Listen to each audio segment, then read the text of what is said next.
আমি কালপানী শংকৰ সংঘৰ সৌজন্যত আজি শ্ৰী শ্ৰী শ্ৰীমন্ত শংকৰদেৱৰ 571তম জন্ম উৎসৱ পালন কৰিছোঁ আৰু এই আজিৰ প্ৰথম দিনাখন দ্বিতীয় কাৰ্যসূচী হিচাপে আমি সাংস্কৃতিক শোভাযাত্ৰা ৰাখিছিলোঁ। আমাৰ কালপানীবাসী ৰাইজৰ বিভিন্ন জাতি জনগোষ্ঠী নিৰ্বিশেষে আজি আমি সাংস্কৃতিক শোভাযাত্ৰা ঐক্যতাৰ সম্প্ৰীতি হিচাপে আমি ইয়াৰ পৰা ওলাই পেলাই আমি জেজৰেংপাৰা হৈ কলবাৰী হৈ আমি কালপাৰীৰ নামঘৰলৈকে আহিছোঁ।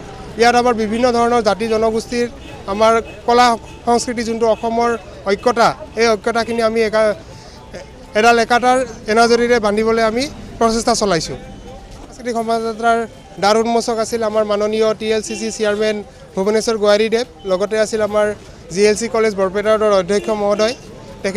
তেখেতসকলে আমাৰ আজি সাংস্কৃতিক শোভাযাত্ৰাৰ দ্বাৰ উন্মোচন কৰিছে। লগতে আছিল আমাৰ সোণবাৰী VCDCৰ চেয়াৰমেন, খুচৰাবাৰী VCDCৰ চেয়াৰমেন আৰু লগতে আছে বিভিন্ন দল সংগঠনৰ মুৰব্বীসকল, বিষয়ববীয়াসকল। প্ৰচলন আছিল। দ্বিতীয় কাৰ্যসূচী আমাৰ সাংস্কৃতিক শোভাযাত্ৰা আছিল আৰু পৰৱৰ্তী কাৰ্যসূচী আমাৰ বৰঢুলীয়া আছে, নাম কীৰ্তন আছে, অহাকালি আমাৰ দিহানাম প্ৰতিযোগিতা আছে আৰু আমাৰ এই কাৰ্যসূচী 3দিনীয়া কাৰ্যসূচী আমি ৰূপায়ণ কৰিছোঁ। জগতগুৰু শ্ৰীমন্ত শংকৰদেৱৰ 571তম জন্ম উৎসৱ উপলক্ষে আয়োজিত আমি জোৱাবেলিও পাতিছিলোঁ।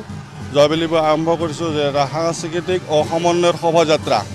এইবেলিও আমি সাংস্কৃতিক আৰু সমন্বয়ৰ শোভাযাত্ৰাৰ অংশ হিচাপে আমাৰ প্ৰথম দিনৰ দ্বিতীয় কাৰ্যসূচী অন্তৰ্ভুক্ত কৰা হৈছে আৰু সেইটো আমি সেইমতে আজি উপস্থিতি লৈছোঁ।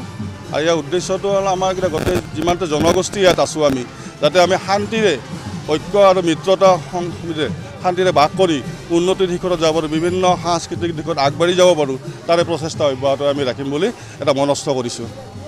কালপানী শংকৰ সৰণী সংঘই অন্যান্য বছৰৰ দৰে এই বছৰো 3দিনীয়া কাৰ্যসূচীৰে মহাপুৰুষ শ্ৰীমন্ত শংকৰদেৱৰ জন্ম উৎসৱ পালন কৰিবলৈ হাতত লৈছিলোঁ।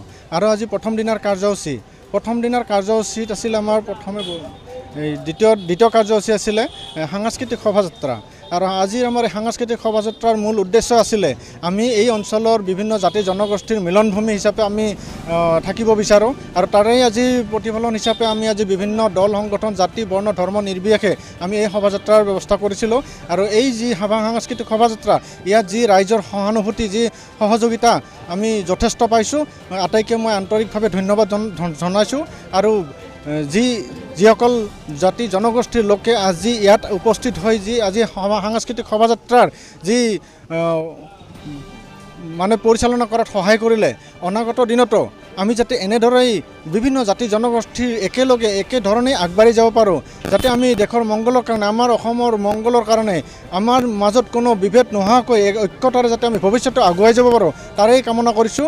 আৰু অনাগত দিনত যথেষ্ট আপোনালোকৰ পৰা সঁহাৰি পাম বুলি আশা কৰিছোঁ। লগতে যিসকল আজি মিডিয়া বন্ধুসকল, আপোনালোকে যি আজি সহযোগিতা কৰিলে, যি আজি আমাৰ এই অনুষ্ঠানৰ প্ৰচাৰ কৰিলে, আপোনালোককো মোৰ ফালৰ পৰা, আমাৰ অনুষ্ঠানৰ ফালৰ পৰা আন্তৰিক ধন্যবাদ জ্ঞাপন কৰিছোঁ।